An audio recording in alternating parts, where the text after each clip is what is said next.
Y han pasado ya 3 años de que se dio a conocer el fraude de la sociedad financiera FICREA. ¿Se acuerdan?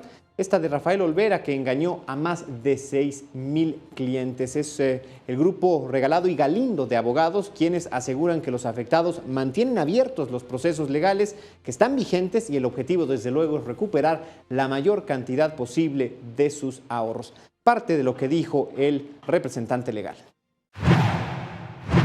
Lamentablemente, al día de hoy solo se ha repartido un 18% de todos los patrimonios de los afectados. Algunos más decidieron irse por la vía ordinaria mercantil, demandaron de FICREA la devolución de sus ahorros.